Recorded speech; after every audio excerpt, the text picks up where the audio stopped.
Hey followers, welcome to a new video, and in this video I am going to talk about Mr. Nitish Kumar, the man who mastered political engineering.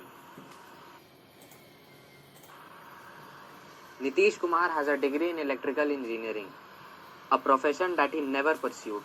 Instead, over 4 decades of electoral politics, he has mastered political engineering, earning him the rare distinction of being one of the longest serving chief ministers of Bihar. He took oath as an chief minister for the 8th time. On 6 occasions, it was with the support of Bharatiya Janata Party, and twice, including the latest stint, with the support of Rashtriya Janata Dal. Politics was not a natural choice of career for him. When he left his home in Bakhtiarpur for higher education in Patna in 1966, the aim was to get a well-paying job and stable job. It was Ram Manohar Lohiya's acidic writing that trapped Mr. Kumar. If Lohiya's word seduced him into politics, Jayaprakash Narayan's call for total revolution gave him a space. Mr. Kumar, like many present-day politicians, is a child of the JP movement. But unlike many of his peers, he did not immediately hit the limelight. His electoral career began with a defeat. In 1980, after years of hanging around on the margins, he finally got tickets to contest the Bihar election from Harnaut, his home district of Nalanda. He lost the seat, but it was only the beginning. He stayed on in Harnaut, wresting the seat in 1985 by a margin of over 20,000 votes. Mr. Kumar and Lalu Prasad's paths have been connected closely right from the beginning. He acted as Mr. Prasad's cheerleader and advocate whenever needed. In March 1990, Mr. Kumar played a crucial role in getting support for Mr. Prasad in keenly contested battle with the Janata Dal for the Chief Minister's post. But within 2 years, the spell had broken and Mr. Kumar and Mr. Prasad were no longer in talking terms. The final break came in April 1994. A group of 14 Janata Dal MPs revolted against Mr. Prasad, lining up behind socialist stalwart George Fernandez and naming the group Janata Dal. While Fernandez was the face of the group, Mr. Kumar was its creator. On October 1994, this group renamed itself the Samta Party with a ringing call Bihar Bachao. As in 1980, Mr. Kumar once again came face to face with defeat. The newly formed Samta Party got just 7 seats in 1995 Bihar Assembly elections. It was a few months after this humiliating defeat that Mr. Kumar met L.K. Advani, the president of BJP, and in no time an alliance was being consolidated between the two on the foundations of anti-Lalu Prasad sentiments.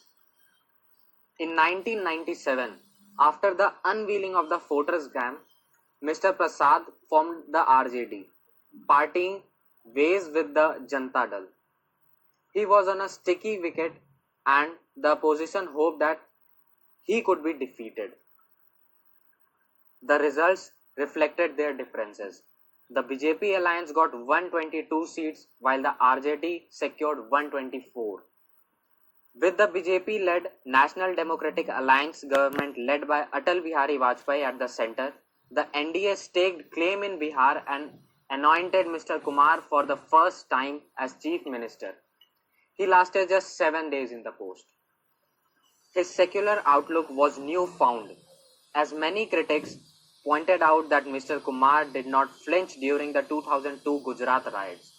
The Vajpayee government lost at least 2 allies, Ram Vilas Paswan and Omar Abdullah, as a fallout of the riots, but Mr. Kumar, who was the Union Agriculture Minister, stayed on. He had not openly repudiated Mr. Modi in the context of Gujarat riots. But he was growing uncomfortable by his growing stature at the national level. Mr. Kumar has always nurtured prime ministerial ambitions, according to analysts, but with Narendra Modi's arrival, there was no vacancy. His decision to snap ties with the BJP cost him dear. He did not see a pro-Modi wave brewing. In the 2014 Lok Sabha polls, the JDU got only 2 seats, forcing Mr. Kumar to step down from the Chief Minister's post. In June 2015, the two, caught in an awkward embrace, announced that their alliance for the coming assembly election in the state.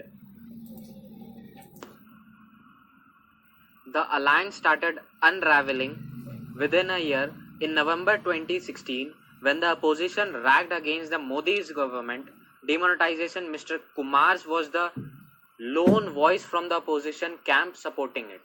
In February 2017, Mr. Kumar claimed he had to hear the voice of his antaratma or conscience. In politics, alliances change.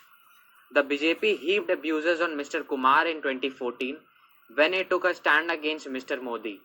But all this was forgotten and forgiven after he returned to the NDA in 2017. However, it was not Vajpayee's BJP that Mr. Kumar had returned to. By the time Bihar faced the next assembly election in November 2020, there was no Arun Jaitley to broker peace and put the house in order. The BJP was no longer satisfied with the playing a supporting role. Announcing the party's latest split with the BJP JDU president and Mr. Kumar's loyalist, Rajiv Ranjan Singh, also known as Lallan Singh, claimed that the BJP was trying to replicate the Maharashtra model in Bihar, breaking the JDU from within. An obvious question in everyone's mind is now how long will the latest Mahagathbandhan government last?